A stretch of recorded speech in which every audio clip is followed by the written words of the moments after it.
नमस्ते बच्चों, मेरा नाम सचिन कुमार। बेटा आप देख रहे हैं अपनी बायोलॉजी क्लास बचनपाल भाटी कॉलेज की ओर से। बेटा ये फिर से वही ज़माना आ चुका है जिससे हमने शुरुआत करी थी। आपको याद होगा कि जब आपने मुझे पहली बार देखा भी नहीं था तब भी आप लोगों ने इसी तरीके से ऑनलाइन क्लासेस शुरू करी थी। और फिर से आपकी जो ये शीतकालीन अवकाश की वजह से हम कह सकते हैं कि ये आपकी विंटर वैकेशन है, लेकिन इसमें एक बहुत बड़ा हाथ आपके कोरोना वायरस का भी है। तो कोई दिक्कत नहीं है बेटा, हमको तो पढ़ना है। अब हमको पढ़ने से अगर हम पूरी शिद्दत से चाहते हैं तो हमको पढ़ने से कोई कोरोना का बाप भी नहीं रोक सकता। तो हम तो पढ़ के रहेंगे और हम आपको पढ़ा के रहेंगे, ठीक है। मेरी तबीयत थोड़ी ख़राब थी बेटा, तो कल मैं आपको वीडियो नहीं भेज पाया। मैं आपको बताना चाहता हूं कि बेटा आपके एग्ज़ाम ऑनलाइन जो होने ही वाले हैं, आप सभी को इन्फॉर्मेशन मिल गई होगी पहले से ही। अब ऑनलाइन में आपको करना क्या है कि आपके पास बेटा 15 MCQ मल्टीपल चॉइस क्वेश्चंस यानी कि बहुविकल्पीय क्वेश्चंस आने वाले हैं और हर एक क्वेश्चन आपके 2 नंबर का होने वाला है। तो हमने आपका जो सिलेबस दिया है उसी सिलेबस में से आपको 15 ये क्वेश्चंस या प्रश्न मिलने वाले हैं और 15 क्वेश्चंस को आपको अटैम्प्ट करना है। और हर किसी बच्चे से मैं उम्मीद करता हूं कि इस बार हर एक बच्चा 13 पूरे 30 में से 13th out of 13th number लेके आएगा। क्योंकि अगर जिस भी बच्चे ने पूरी क्लासेस की हैं और मेरे साथ अभी आगे तक पूरा रिवीजन करने वाला है तो डेफिनेटली मैं आपको श्योर कर दूंगा बेटा कि आपके बट्टे के बट्टे नंबर आने वाले हैं। चलो आपको सिलेबस सबसे पहले बता दूं बेटा, आपका चैप्टर जो है आपका जो पुष्पी पादपों की आकारिकी उस चैप्टर से लेके आपके जैव अणु तक जितना हो चुका है ये बेटा आपका आएगा सारा का सारा आपके एग्ज़ाम में। तो बेटा इसको तैयार करते रहें। और बायोलॉजी वाले बच्चे बायोलॉजी को बिल्कुल भी हल्के में ना लें, क्योंकि बेटा ये आपका मुख्य धारा का सब्जेक्ट है, विषय है, आपकी मेन स्ट्रीम है। आप 12th 11th के बाद में कहीं भी जाएंगे सबसे पहले आपके बायोलॉजी के नंबर देखे जाएंगे। तो इस सब्जेक्ट को कोई भी हल्के में ना ले, बल्कि इसमें निपुण हो जाए, पूरी तरह से पारंगत हो जाए।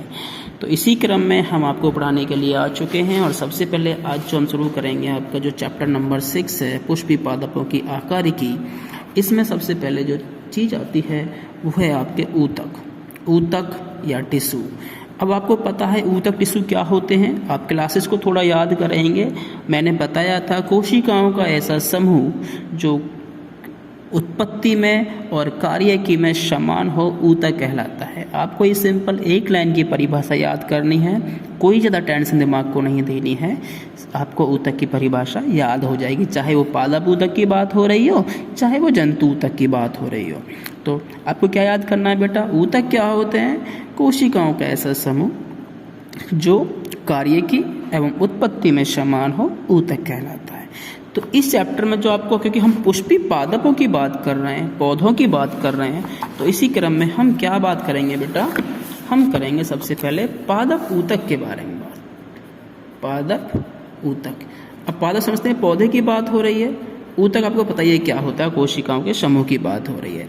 तो बेटा ये आपके कितने प्रकार के होते हैं, देखो रिवीजन करा रहा हूँ बेटा, आपको अपनी जो नोटबुक है वो भी साथ लेके बैठनी है, आपको सब कुछ क्लियर होता चलेगा। तो हमने सबसे पहले आपको कराए थे, इसमें 2 प्रकार होते हैं सर, कौन कौन से होते हैं। नंबर 1 कराया था सर आपने मेरिस्टेमी ऊतक और दूसरा कराया था आपने स्थायी ऊतक। वेरी गुड बेटो।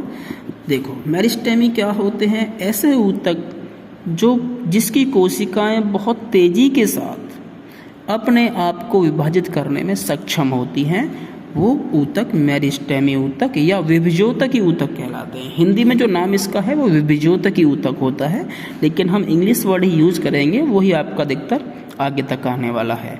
तो मेरिस्टेमी ऊतक ऐसे ऊतक होते हैं जिसकी कोशिकाएं बहुत तेजी से अपने आप को विभाजित करने में सक्षम हो या गुणन कराने में सक्षम हो। जबकि स्थायी ऊतक क्या हो गया बेटा, इसका जस्ट उल्टा। स्थायी ऊतक मतलब स्थायी है, इसकी कोशिकाएं अपने आप को विभाजित करने में सक्षम नहीं होती हैं।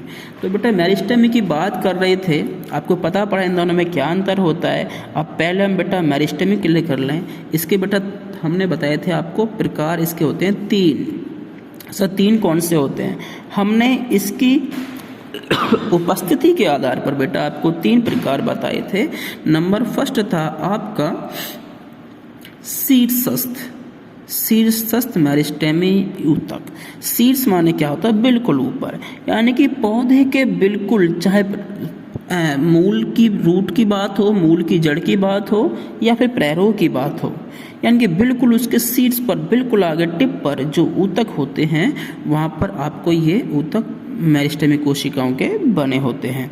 क्योंकि ये कोशिकाएं बहुत तेज़ी से अपने आप को विभाजित करती हैं। आपने देखा भी होगा कि यह, अगर आप कहीं पे प्लांट लगाते हैं, कोई पौधा लगाते हैं, तो वो पौधा बहुत तेज़ी के साथ उसकी जड़ धरती की ओर ग्रो करेगी, साथ ही साथ उसका जो पैरों है वो ऊपर की ओर बहुत तेज़ी से ग्रो करेगा, यानी कि बढ़ेगा।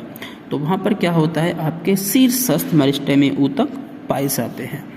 नंबर 2 चीज़ हमने पढ़ाई थी इसमें, शीर्षस्थ के बाद में पार्श्वीय। पार्श्वीय शब्द बना है अगल बगल से, साइड से। आपको पता है पौधा सर लंबाई में तो बढ़ता ही है बोने के बाद, लेकिन कुछ चौड़ाई में भी बढ़ता है, और उस चौड़ाई में जो पौधे के आसपास जो कुछ मात्रा में ऊतक हैं, वहाँ पर भी आपको मेरिस्टेमी ऊतक मिलेंगे, क्योंकि वह मेरिस्टेमी कोशिकाओं की वजह से ही वह पौधा अपनी चौड़ाई को, अपनी मोटाई को बढ़ा पा रहा है। और नंबर 3 बेटा अंतर्वेशीय। अंतर्वेशीय ऊतक क्या थे, मैंने कहा था कि बेटा ऐसे ऊतक जो कोशिकाओं के मध्य में स्थित होते हैं, जो विष में स्थित होते हैं, उनको अंतर्वेशी ऊतक कहते हैं। जैसे मैंने एग्जाम्पल दिया था आपको हरी घास का, जैसे घास को अगर कोई जंतु या जानवर आके खा जाता है, चर जाता है, तो उसके बाद भी बेटा वो जो ऊतक हैं, ऊतक की वजह से वो घास फिर से किसी कलिका से फूट जाएगी और अपने आप को वृद्धि कराती है। तो एग्जाम्पल तीनों समझ गए होंगे। मेरिस्टेमी क्या होता है ये क्लियर होना चाहिए माइंड में आपके। स्थायी ऊतक क्या होता है ये आपको पता होना चाहिए। अब बेटा ये तो मेरिस्टेमी खत्म हो गई यहाँ पर, अब बात करेंगे स्थायी ऊतक की। तो ये हमने बताए थे आपको 2 प्रकार के, कौन कौन से बेटा, एक सरल ऊतक और दूसरा जटिल ऊतक। सरल माने सिंपल होगी कोई चीज़, यानी कि ऐसे स्थायी ऊतक जो कि सिर्फ एक ही प्रकार की कोशिकाओं से मिलके बने होते हैं, एक ही प्रकार की कोशिकाओं से मिलकर बने होते हैं।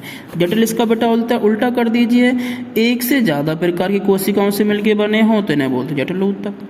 बात क्लियर यहाँ तक। सरल माने एक ही प्रकार की कोशिकाओं से बने हैं, और जटिल मतलब एक से ज़्यादा प्रकार की कोशिकाओं से मिलकर बने हैं।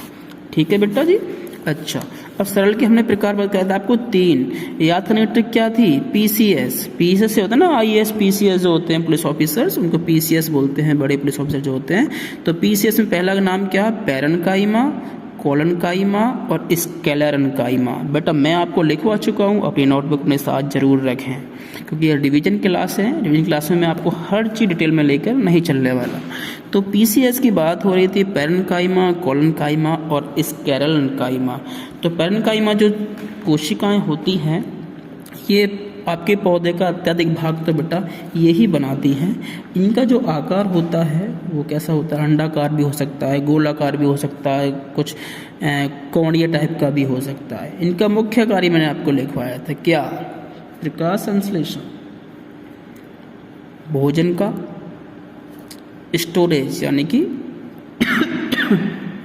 भंडारण, और नंबर 3 इनका सीक्रेशन यानी कि श्रावण करना। दूसरी चीज बेटा कोलनकाइमा, ये डाइकोट प्लांट में जो आपकी बाह्य त्वचा होती है उसका नीचे मिलती है, और इसका काम होता है कि पौधे को एक यांत्रिक सहारा प्रदान, एक सहारा देके चलना पौधे को। ऐसे आपका स्क्लेरेन्काइमा होता है, इसका भी बेटा मेन काम होता है कि पौधे को यांत्रिक सहारा प्रदान करना।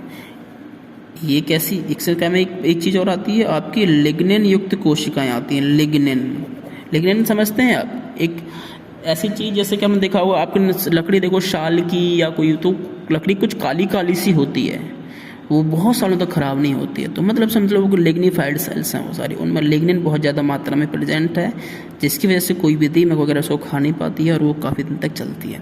चलो ये तो खामोखा की बात थी, खामोखा की तो नहीं, तो यही तो इन्फॉर्मेशन ही तो समझ पाए बात को। सरल एक ही प्रकार की, प्रकार 3 पीसीएस। ठीक है बेटा।